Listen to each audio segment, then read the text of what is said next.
Salut à tous, on se retrouve pour le deuxième débat oral sur des bâtons basket. Donc je suis avec Maxime, l'autre administrateur de la page. Salut Max. Salut tout le monde, c'est Maxime. Je suis avec Dylan, salut Dylan. Ouais, yo tout le monde. Et je suis avec Seb. Salut Seb. Salut.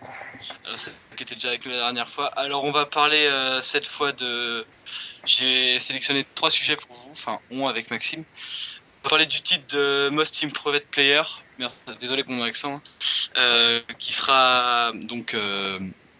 comment dire, c'est pour ceux qui ne le sauraient pas, le Most Improved Player, c'est le joueur ayant le plus progressé pendant la saison.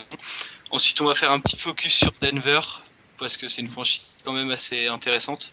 Donc on va en parler. Et enfin, on va parler, pour faire plaisir à Maxime, on va faire un petit point playoff pour voir comment ça se trame pour la suite. Donc on va commencer par le titre de MVP. Alors je sais qui a vos favoris, c'est qui les gars pour ce titre, sachant qu'il y en a plusieurs. Moi je dirais Vasquez. Voilà. Alors vas-y commence Dylan parce que si on parle tous en même temps. Moi je dirais Vasquez, le meneur de jeu de la Nouvelle-Orléans. Ouais, c'est vrai que lui par rapport à l'année dernière, j'ai plus ses stats devant moi, mais Il a fait 8 points et 5 passes, tout comme ça l'année dernière. Ouais, c'est 20 points, 9 passes, 5 rebonds cette année, mais l'année dernière c'était beaucoup moins. Et là, je trouve que le gars porte quand même, malgré que ce soit pas très haut dans le classement de New Orleans, mais le gars porte les Hornets. Donc, Après, il y a toujours ce débat qui revient, dans le sens où, comment dire, si tu es dans une équipe qui est plus faible, ben, scorer 20 points, on va peut-être considérer aussi que c'est plus facile. ouais, mais bon, malgré tout, c'est vrai que. C'est pour ça que je veux dire ces stats n'ont pas vraiment de valeur. C'est pas comme s'il jouait aux Lakers, tu vois, qui plantait à côté de Kobe 20 points. Quoi. Ce qui est pas possible, sachant que le gars prend 40 shoots par match. Donc sinon, toi Seb, t'as qui en tête? Ouais, bah, Vasquez aussi, j'avais pensé à Vasquez. Parce que c'est vrai que Arrêtez de parler en même temps. par rapport à la saison dernière, c'est vrai que il fait du gros boulot quand même par rapport à ce qu'il a montré l'année dernière. Et moi, il m'a vachement impressionné depuis le début de la saison. Quoi. Ouais. Pour revenir à ce que tu disais, Max, je viens d'aller voir les stats de Vasquez l'année dernière. Le mec jouait déjà à Nola et tournait à 8 points, 2 rebonds et 5 passes de moyenne. Ça veut dire qu'il a 2 passes de plus, 4 passes de plus, 2 rebonds de plus, et il tourne à 6 points de... Ouais, vu qu'il était à 8,9, 5 points de plus que l'année dernière, c'est quand même assez conséquent. Surtout que, là, mon argument tient pas trop, parce que Nola, l'année dernière, c'était déjà pas terrible, quoi. Donc, il y a vraiment une progression dans la même équipe, quoi. Parce que s'il avait, par exemple, s'il était passé d'une franchise avec un niveau assez élevé à Nola, on aurait pu se dire que c'est ce changement de club et ce changement d'équipe qui fait aurait, que... Ouais, je vois ce que tu veux dire. comme ça. Or là, c'était à peu près la même situation, parce que Nola, il n'avait pas beaucoup plus de facilité l'année dernière. Ouais. Là, il joue quand même avec Anthony Davis, bon, qui n'arrive pas trop à prouver, c'est vrai. Mais bon, malgré tout, ouais, on pourrait lui décerner le titre. Je pense que c'est un candidat qui peut être éligible de par ses stats. Sinon, à part lui, t'avais qui d'autre en tête, Max? Il y a l'indéniable Kyrie Irving. C'est vrai que. Ouais, même si c'était déjà énorme l'année dernière, elle l'est encore plus cette année. Ouais, voilà. Donc, ce qu'on note après, étant donné que c'est un titre qui est décerné chaque année, ce qu'on note aussi, c'est la progression. C'est évident, mais c'est pas le talent pur, quoi. Par exemple, on va pas le donner même à un gars qui a des énormes stats. S'il les avait les mêmes l'année dernière, on peut pas. Oui. Logiquement, on peut pas lui décerner. Oui, c'est clairement basé sur la progression. Voilà. Donc Kyrie Irving, c'est un candidat aussi tout à fait honorable, je pense. Il y en a plein d'autres que vous avez oubliés. Moi, je dirais James Harden aussi. Ouais, oui, clairement. Pour moi, c'est lui le favori. Franchement. Ouais, il y a lui, il y a aussi Nikola Vucevic, l'intérieur d'Orlando, qui le gars était l'année dernière à 5 points, 0,6 passes et 5 rebonds de moyenne. Cette année, il tourne en double-double de moyenne, 12 points, 11 rebonds et une passe de moyenne. C'est grosse progression quand même. Mais bon, c'est vrai que l'année dernière, à son poste, il y avait un... Ah non, mais il joue à Philadelphie l'année dernière, donc non, je retire ce que j'ai dit. Ouais. Donc ouais, la progression est quand même assez impressionnante, même si maintenant, vu qu'il n'y a plus Dwight Howard à Orlando, il y a presque plus personne dans la raquette floridienne. Donc c'est ce que tu disais, Maxime, là revient à ce que... Ouais. à C'est là, vrai que c'est un joueur, c'est incontestable. Moi, je me rappelle que je le voyais jouer avec les Sixers l'année dernière. Il avait un talent qui est assez indéniable. Maintenant, l'argument que j'avançais tout à l'heure, il jouait que 15 minutes l'année dernière, mais on joue 32 cette année. voilà. Donc, ce qui peut expliquer aussi le changement les modifications au niveau des stats. Ouais. Après, Orlando, ils sont quand même derniers. Avant-dernier. Est-ce que le statut du club et leur classement ne va pas influer sur un titre, le décernement d'un titre comme ça, j'en sais rien. Ouais, justement, si on parle de hype et tout ça, c'est vrai que comme tu disais, Dylan, quelqu'un comme James Harden qui explose littéralement cette année, parce que l'année dernière, avec un rôle de 6e homme, on savait tous il avait beaucoup de talent. Il jouait 30 minutes par match à peu près. Je j'ai pas exactement les stats devant les yeux, mais il jouait 30 minutes par match, il devait scorer entre 15 et 20 points, je pense. Je vais aller vérifier ça. Mais le gars, cette année, explose littéralement. Il porte Houston à bout de bras. Houston qui est à la 1, 2, 3, 4, 5, 6, 7e place de la conférence Ouest. Sachant que c'est une conférence assez relevée. Voilà, l'année dernière, il tournait à 16 points de moyenne, 5 rebonds 16,8. et 3 passes. Et ouais. Et cette année, 26 points, 4,7 rebonds, 5,7 passes. Le gars joue 37 minutes par match.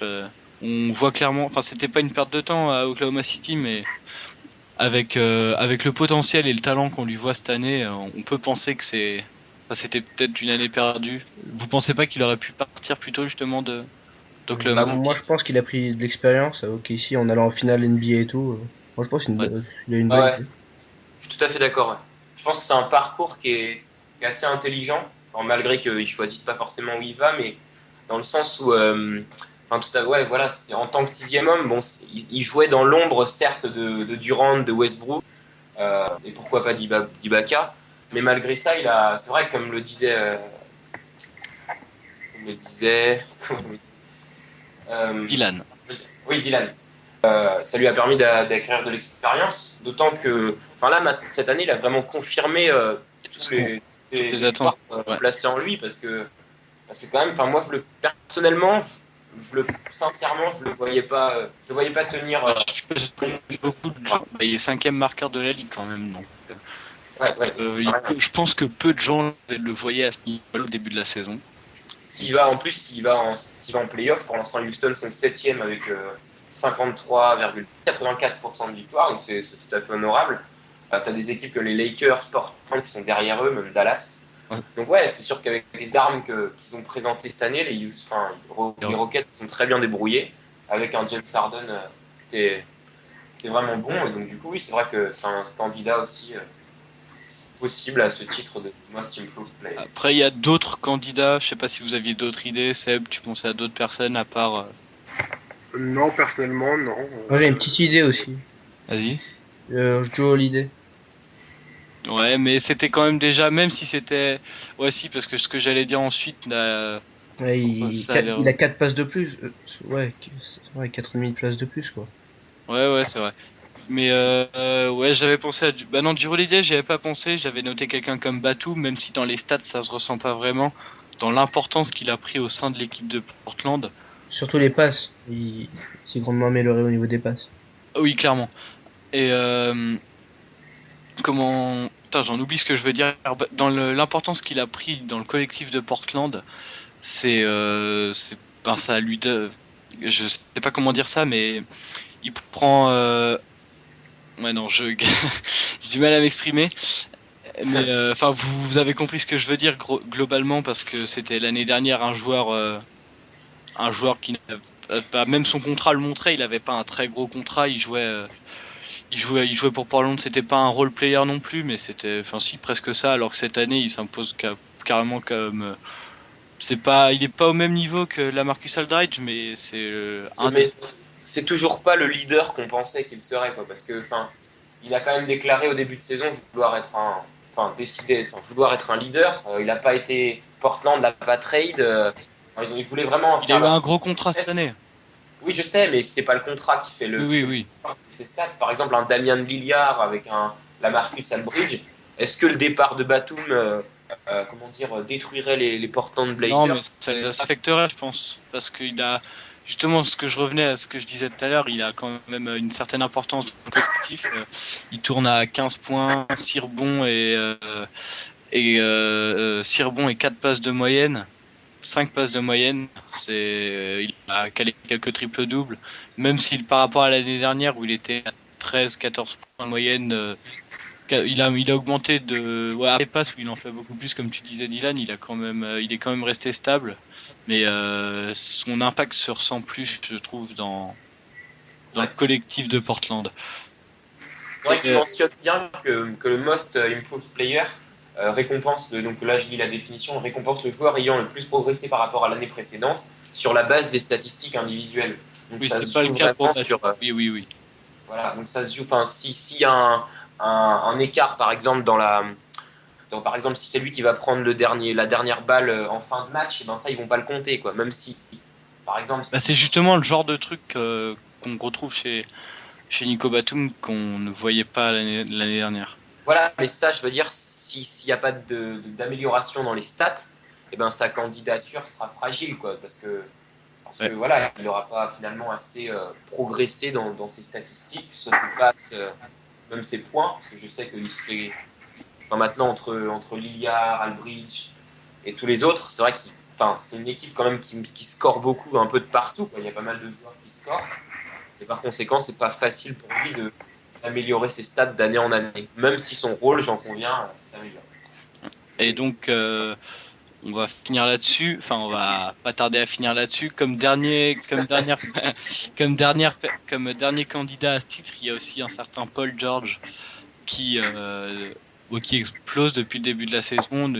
Ça aussi, cette explosion aussi, elle est permise grâce à la non-présence de Danny Granger à Indiana, mais il a quand même augmenté ses stats il était à 12,1 points de moyenne l'année précédente, il est à 17,7 avec 8 minutes de plus. Il gagne un rebond par rapport à l'année dernière et il gagne un peu plus d'une passe et demie de moyenne par match. On le voit lui clairement, même si comme tu l'as dit avant, c'est basé sur les statistiques individuelles, il a vraiment un impact important dans le jeu d'Indiana, qui quand même se classe très bien, c'est ça, à l'Est. Donc, et même avec une progression de 8 points avec une progression de 8 points quand même, ça en fait un candidat négligeable quand même. Après, Vas-y, laisse Seb parler, on l'a pas entendu depuis longtemps. après il a dû prendre les choses en main à Indiana, quoi, parce qu'avec la blessure de Granger, plus Hibbert qui a fait un début de saison un peu décevant. Ouais, même s'il revient maintenant, mais oui. Il a dû prendre les choses en main à Indiana et c'est ce qui explique ses stats qui augmentent, quoi, par rapport à la saison dernière. Et voilà, la question c'est est-ce qu'elles seront encore aussi importantes quand Danny Granger reviendra? Est-ce qu'il jouera autant de temps encore? Là, on verra quand Danny Granger reviendra à son meilleur niveau, on verra parce qu'il y a quand même du monde à Indiana. Il y a David West qui fait une très bonne saison, qui aurait pu être pris All-Star Game. Il y a Paul George, mais justement Danny Granger qui va revenir. Donc, on va voir s'il confirme ce qu'il montre cette année l'année prochaine. C'est quand même c'est un joueur il a que 23 ans, 22-23 ans il me semble. Donc c'est vraiment quelqu'un sur qui on va pouvoir compter à Indiana à l'avenir, je pense. Donc voilà. Vous avez 29 ans, Danny Granger. Non, mais je parle de Paul George, moi. Ah oui, d'accord. Non, parce que d'ailleurs, soit dit en passant, Danny Granger, 2008-2009, Most Improved Player aussi. Ah, voilà. Donc est-ce que Indiana comptera dans ses rangs un deuxième joueur? Je sais pas si d'autres l'ont obtenu à Indiana, mais un deuxième joueur à obtenir ce titre. Donc est-ce que vous avez... Vas-y. Dire finalement, c'est pas des questions. Bah, tu vois, par exemple, tu disais le retour potentiel de Danny Granger, est-ce que ça impacterait sur les stats de Paul George? C'est pas des questions, je pense, que les jurys vont se poser, quoi. Ils vont vraiment regarder la progression des stats. Maintenant, si forcément, dans chaque équipe. Oui, mais c'est pas pour ça que je parlais. Là, je parlais de ce juste hors du titre de MVP. Hein, d'accord. Parce que forcément, à chaque fois qu'il y a une progression, c'est pas la même équipe que l'année dernière exactement. Il y a juste forcément il y a des facteurs. Il a peut-être changé d'équipe. Il y a peut-être des joueurs importants qui sont pas là. Mais bon, le fait est que de marquer plus de points, même si d'autres joueurs ne sont pas là, ça reste un mérite à part entière, quoi. C'est vrai que Oui, c'est clair. Donc voilà. Est-ce que l'un de vous a quelque chose à dire sur ce titre de Most Improved Player, quelque chose à rajouter? Oh, moyen. Ah, c'est quoi ça? Voilà. Donc voilà, personne n'a rien à rajouter, on va enchaîner. Alors, en deuxième sujet, avec Maxime, on a décidé de vous parler des Denver Nuggets qui font une grosse saison encore cette année. L'année dernière, ils s'étaient qualifiés à la 8e place des playoffs de la conférence Ouest pour les playoffs, il me semble.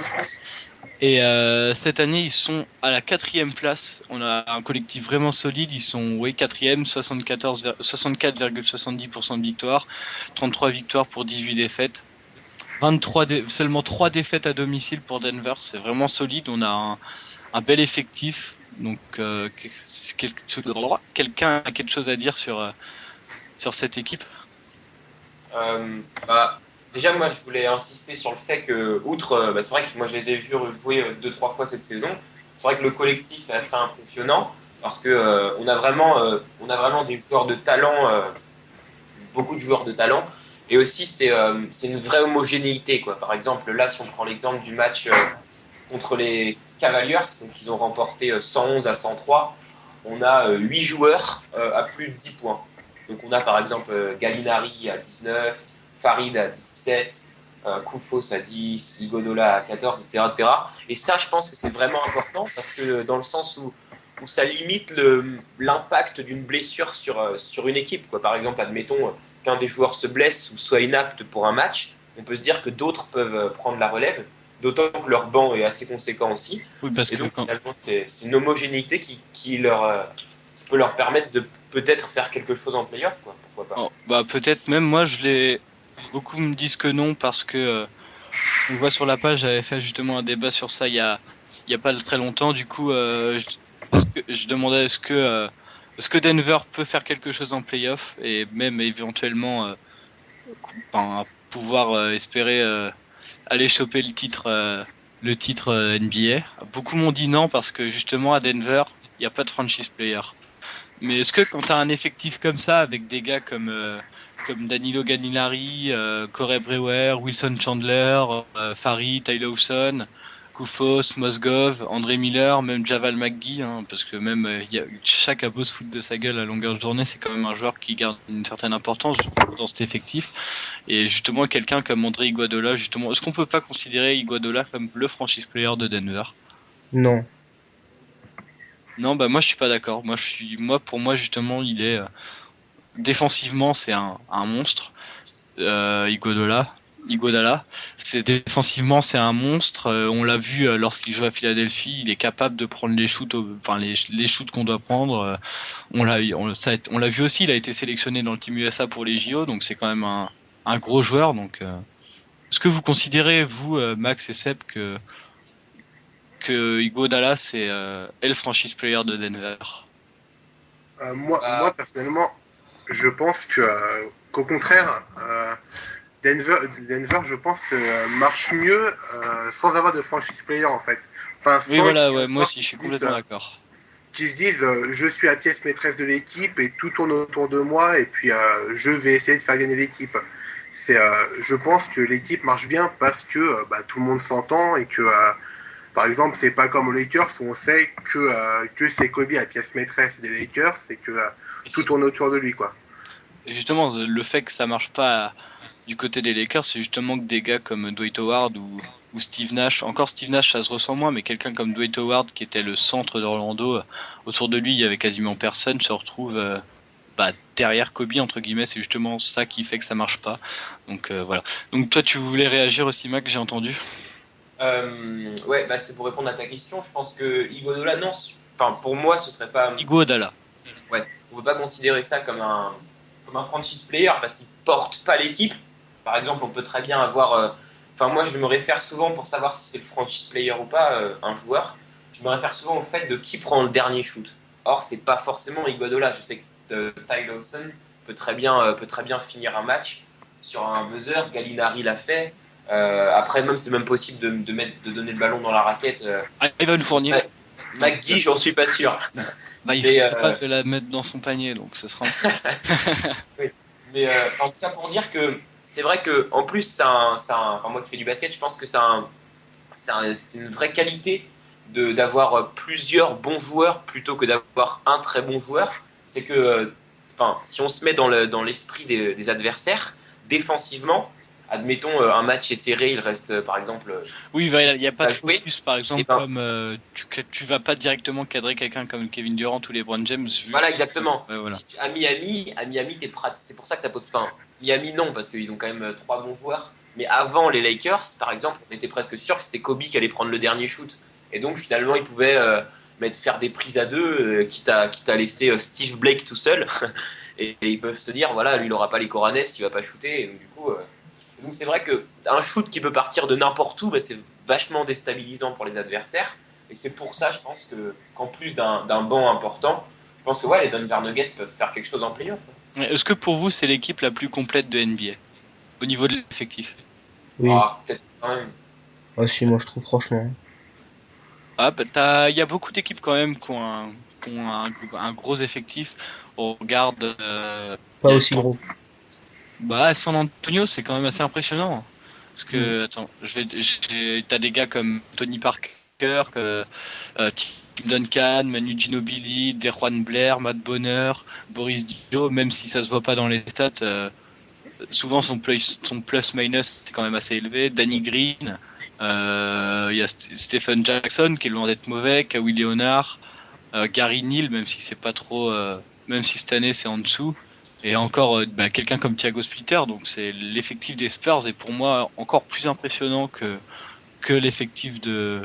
Et en plus contrairement à Denver, en plus d'avoir un gros effectif, pour moi San Antonio c'est l'équipe qui tourne le mieux de la NBA collectivement. Mais en plus d'avoir une grosse équipe au niveau de l'effectif, un gros banc qui est capable de combler, comme New York aussi, je vais parler de New York après, mais on regarde San Antonio, justement, contrairement à Denver, il y a un franchise player.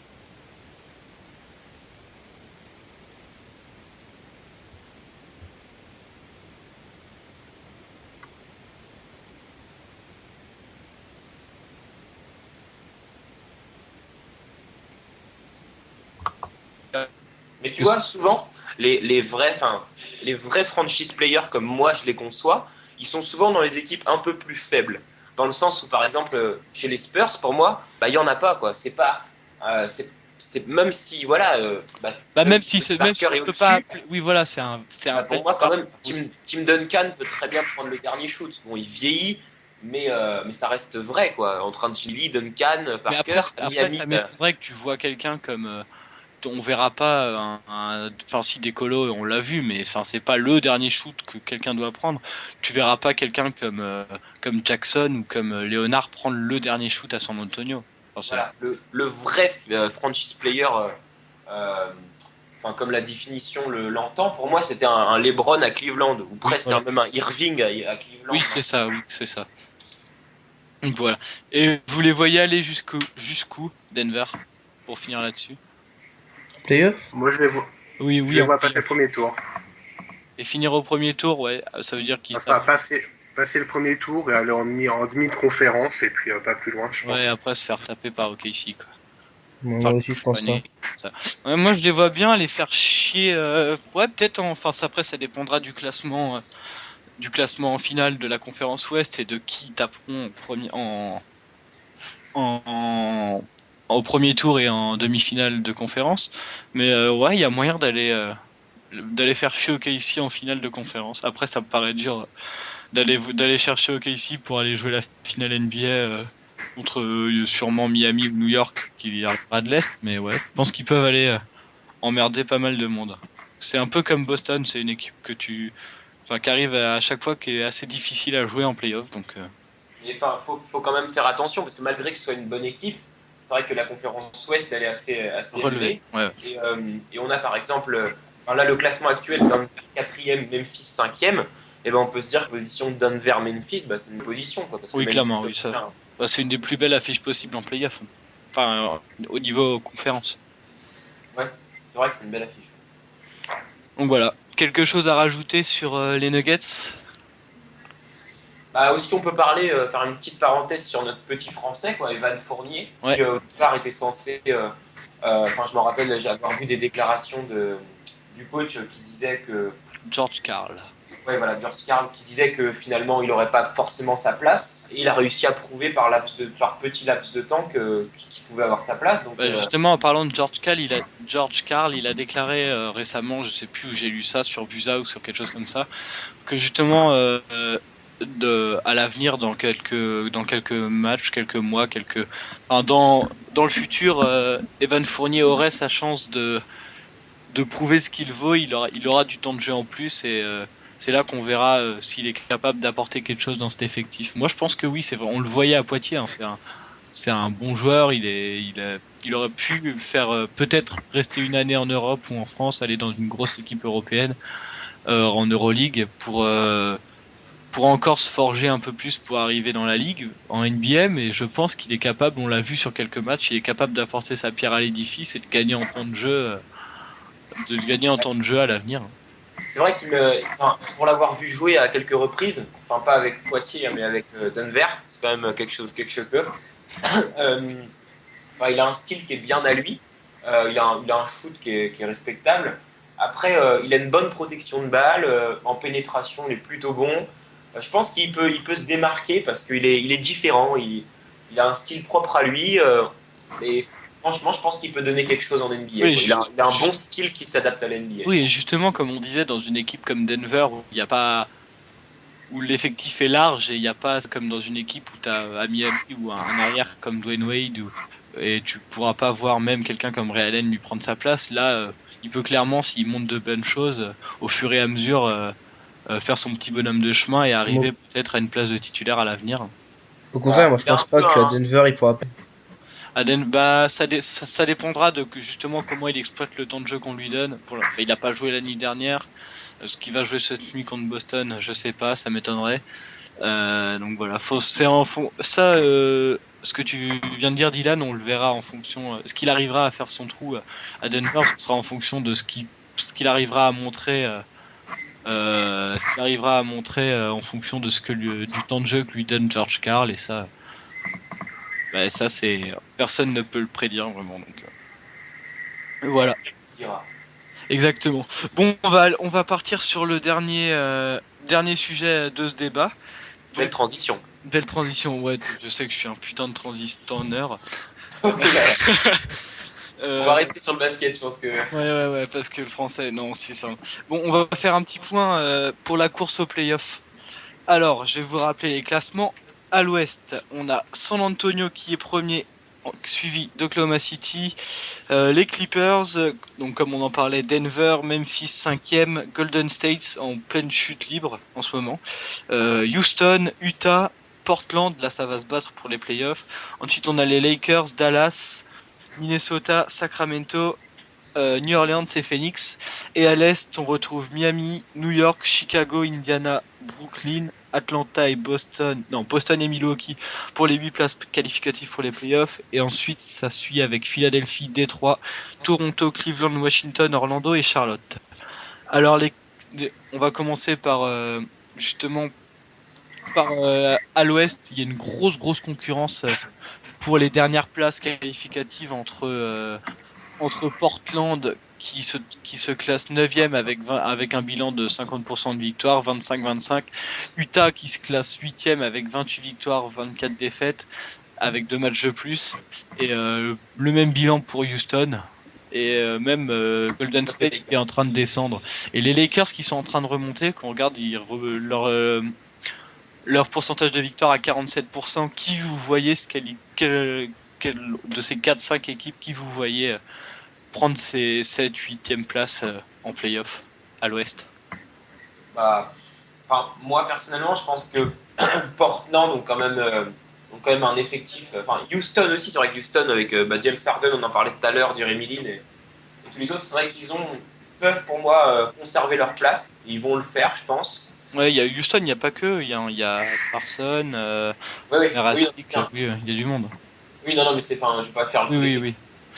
Après, Utah, moi, pour moi, c'est plus fragile. Même si bon, on connaît le collectif des Jazz, mais je pense qu'en plus, on parlait peut-être d'un transfert potentiel de Jefferson, comme je te parlais tout à l'heure. Ouais.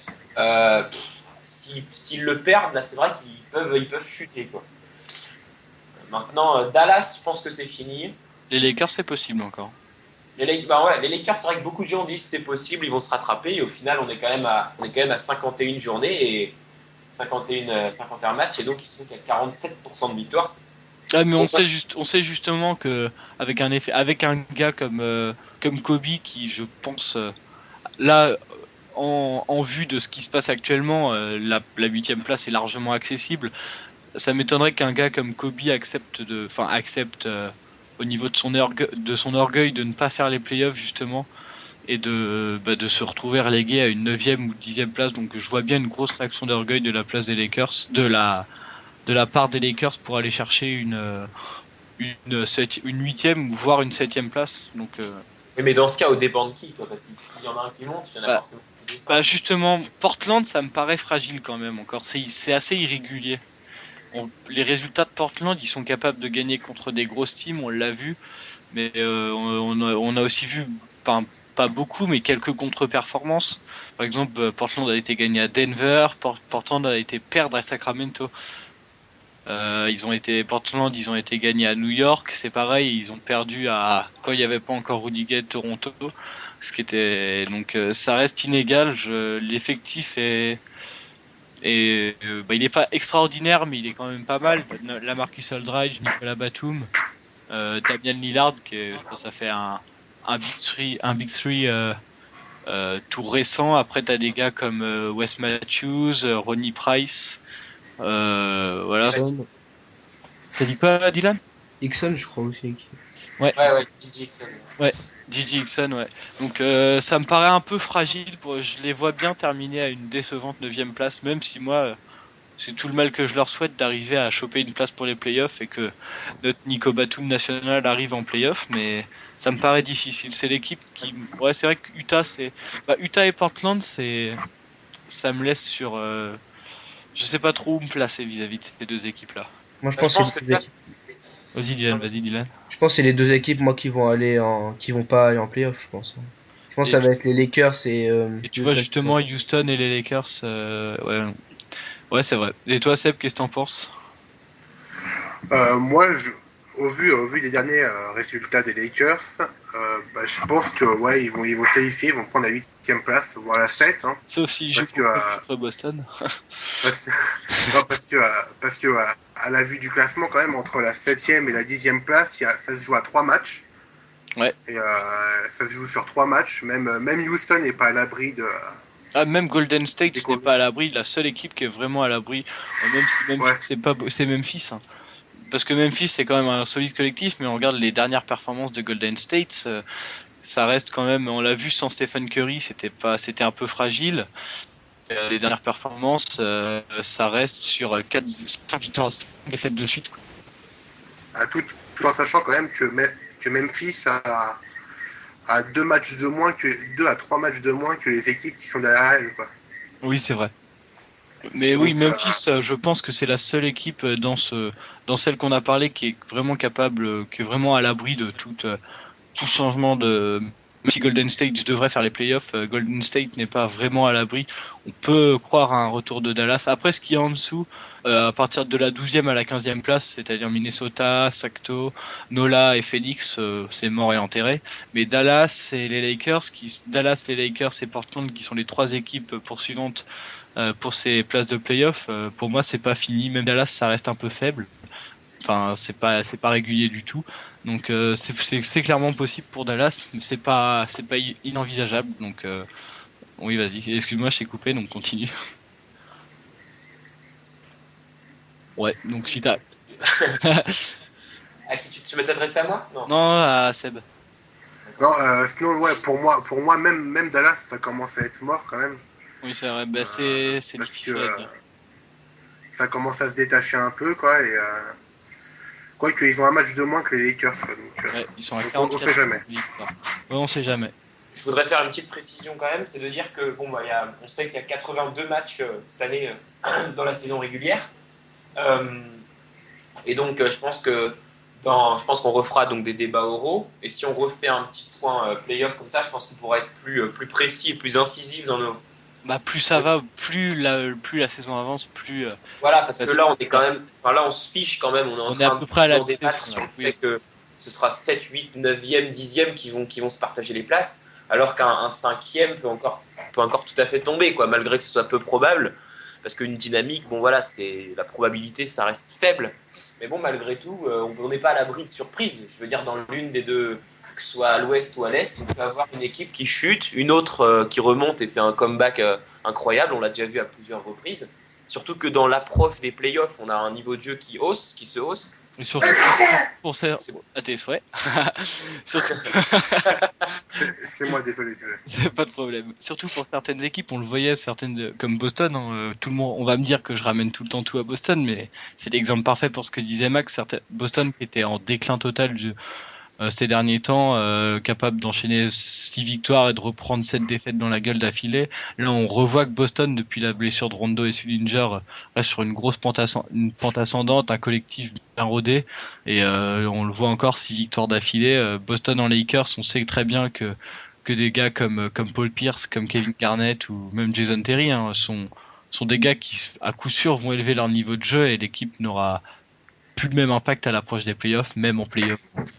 Après, on peut peut-être élargir un peu plus le débat en disant finalement qu'est-ce que telle équipe va donner en playoff, parce qu'il y en a, on est quand même plus ou moins sûr. Je dirais les 3-4 premiers qui ont, par exemple, dans la conférence Ouest, ça va de 60%, 70% dans les 4 premiers de victoire dans les 4 premiers. Ouais, c'est pareil à l'Est.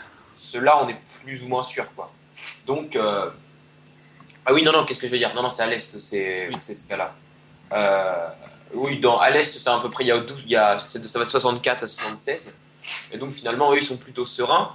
Maintenant, on peut se poser la question, qu'est-ce que ça donnera en play-off, quoi? Parce qu'on peut très bien avoir un numéro 1 en saison régulière qui se vautre en play-off. Ouais.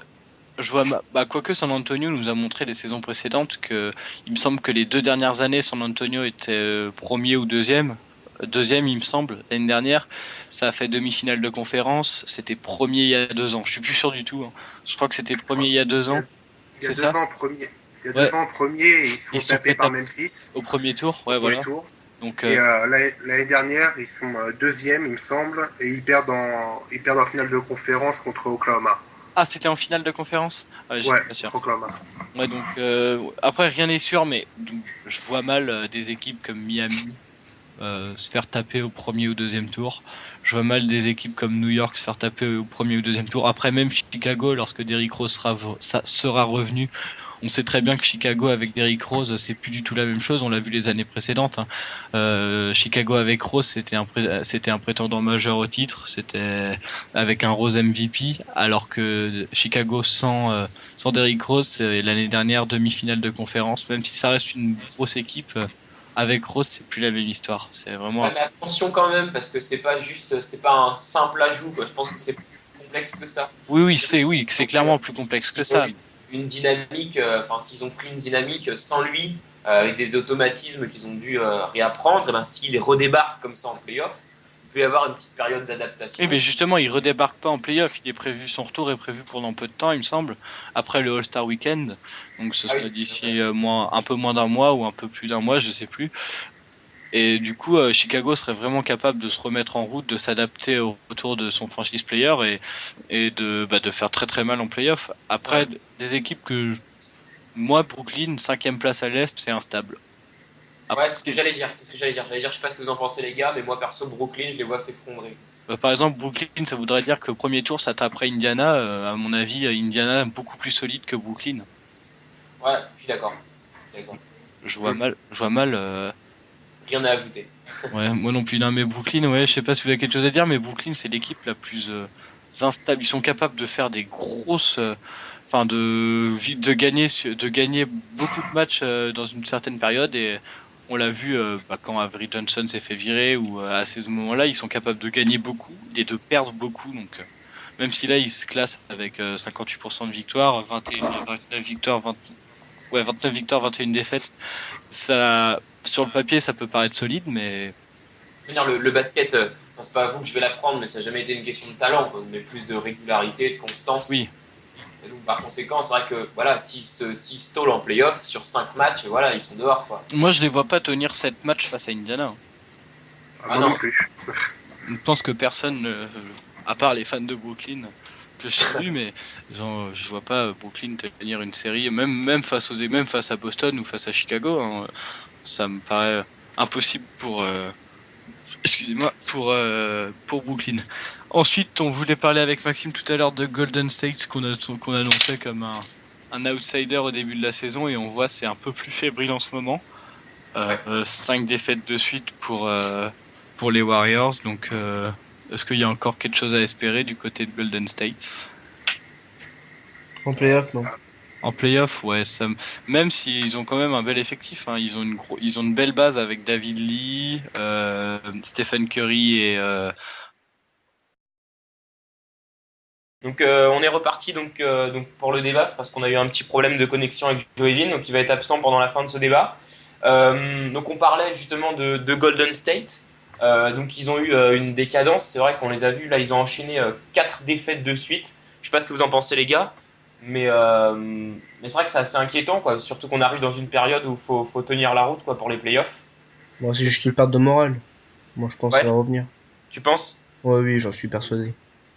Après, ouais, c'est vrai, quoi. Leur coach a pas l'air inquiété d'ailleurs. Hein, j'avais vu des déclarations comme quoi il disait que voilà, quoi, c'était des choses qui arrivaient. Maintenant, c'est vrai que 4 défaites, on peut commencer à se poser des questions, quoi. Et puis surtout, c'est 4 défaites avec des 3 gros scores d'écart, quoi. Ouais, je suis bien d'accord. Ouais, c'est vrai parce qu'ils prennent 31 points d'écart contre Houston en prenant 140 quand même. Hein. Après, ils perdent contre Oklahoma où ils prennent 21 points d'écart. Ouais. Et là, contre les Mavs, c'est 25 points d'écart, quoi. Donc, ouais, non, t'as raison de préciser ça parce que on pourrait se dire que l'argument l'accident de parcours finalement, bah, il tient la route, mais si jamais c'est un petit score ou voilà quoi. Mais bon, c'est vrai que 3 gros scores dans la face, bah, il faut se relever derrière, il faut bon, il reste 30 matchs, quoi. Il n'y a pas de quoi s'alarmer. Mais bon, voilà, on peut se poser des questions. Je sais pas si vous vouliez parler de l'effectif. Est-ce que vous aimez l'équipe de Golden State quand même? Moi, j'adore. Moi, j'adore, ouais, franchement. Agréable à regarder et tout? Ouais, franchement, moi, je me régale quand je vois les Harrison Barnes qui claquent des deux de fou. Comment il s'appelle, l'autre là, je crois.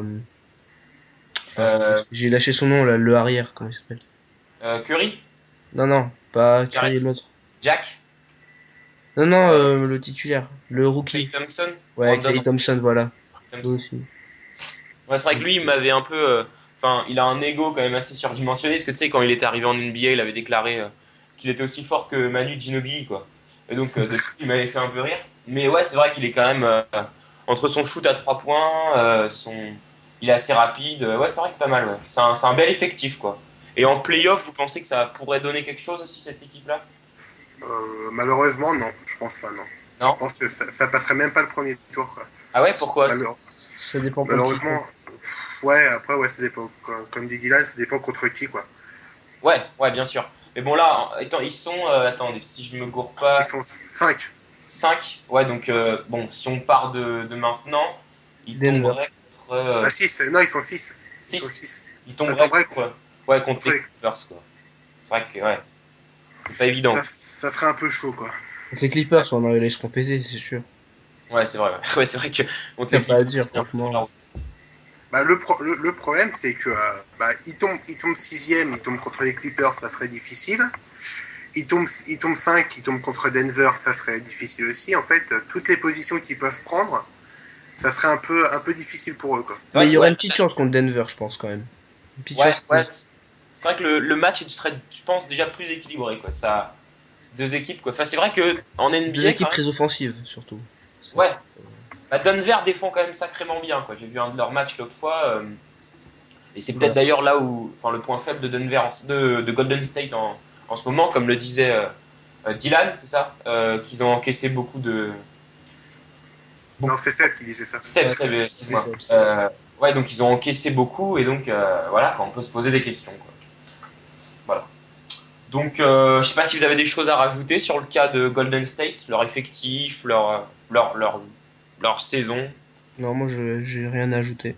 Non? Ok, Rien à ajouter non plus. d'accord. Bon, bah, Joevin est parti, donc il avait peut-être bossé à ajouter, mais tant pis. Bon, bah, les gars, merci pour le débat. Donc, c'était sympa. J'espère qu'on aura l'occasion d'en refaire très vite. C'était donc Maxime de Débattons Basket avec Seb, Dylan et le malheureux Joevin qui a déconnecté. Je vous dis à la prochaine et salut. Ouais, ciao. Salut! Salut!